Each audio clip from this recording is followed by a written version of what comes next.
Bali'deki ikinci günümde, yani bu videoda biraz daha kültürel ve mistik bir rota izledim. Sabahın erken saatlerinde yola çıktım ve tam 4 büyüleyici yer gezdim. Lempuyang Tapınağı, Tirtagangga, pirinç tarlaları ve Besakih Tapınağı. Eğer Bali'de doğayla iç içe ruhsal bir gün geçirmek istiyorsanız bu rota tam size göre. Hadi başlayalım.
İlk durağım Bali'nin en ikonik yerlerinden biri olan Lempuyang Tapınağı, yani halk arasında bilinen adıyla Gates of Heaven.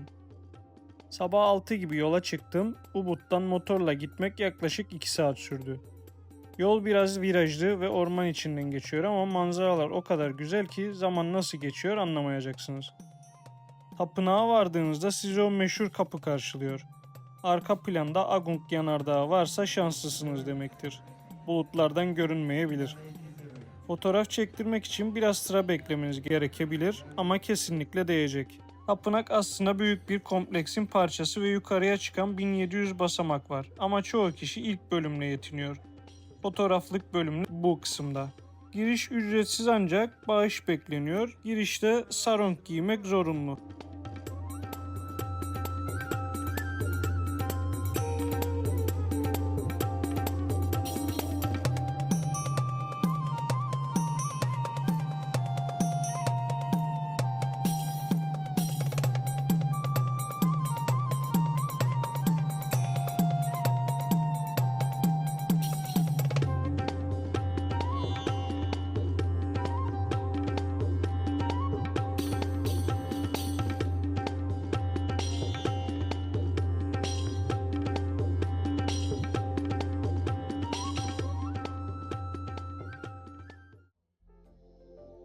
Öğle saatlerine doğru yola devam ettim ve Ubud'a dönerken yol üstünde birçok yerde bulunan pirinç tarlalarında vakit geçirdim. Pirinç tarlaları arasında zarar vermeden yürüyüş yapabilir, fotoğraf çekebilir ya da sadece oturup doğanın sesini dinleyebilirsiniz. Ubud'daki Tegalalang daha popüler ama bence bu bölgelerdeki pirinç tarlaları da bir o kadar güzel. Lempuyang Tapınağı'ndan sonra yaklaşık yarım saatlik motor yolculuğuyla Tirtaganka'ya ulaştım. Burası eski bir kraliyet su sarayı. Havuzların içinde yüzen balıklar, taşların üzerinde yürüyebileceğiniz güzel patikalar ve etrafı saran tropikal bitkilerle huzurlu bir atmosfer. Küçük ama oldukça fotojenik bir yer.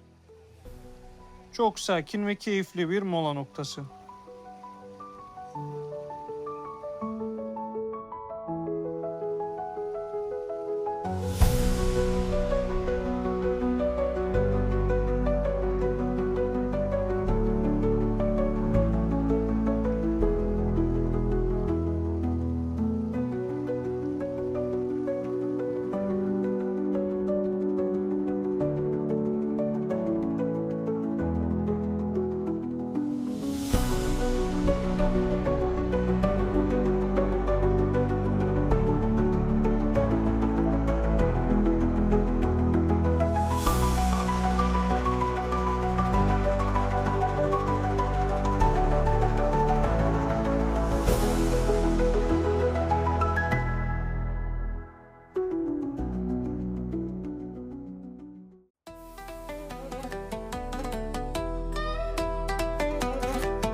the top, I won't accept.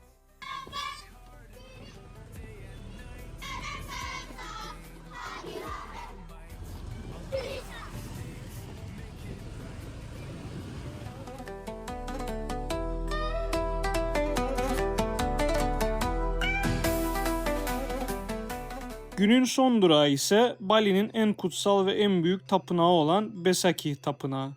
Besakih Tapınağı'nın son saatine zar zor yetişebildim. Besakih Tapınağı Agung Dağı'nın eteklerinde yer alıyor. Tam 22 ayrı tapınağın bulunduğu dev bir kompleks burası. Girişte rehberler sizi karşılıyor ama isterseniz kendi başınıza da gezebilirsiniz. Sarong takmak burada da zorunlu. Tapınağın mistik havası ve dağın eteklerinde oluşu insanı gerçekten etkiliyor. Günün sonunda burada biraz oturup günün yorgunluğunu çıkardım, etrafı izledim ve Bali'de olmanın ne kadar özel bir deneyim olduğunu tekrar hatırladım. Böylece Bali'deki ikinci günüm dolu dolu geçti. Lempuyang'ın kutsallığı, Tirtaganka'nın huzuru, pirinç tarlalarının doğal güzelliği ve Besakih'in ihtişamı. Eğer motorla dolaşmayı seviyorsanız bu rotayı mutlaka öneririm.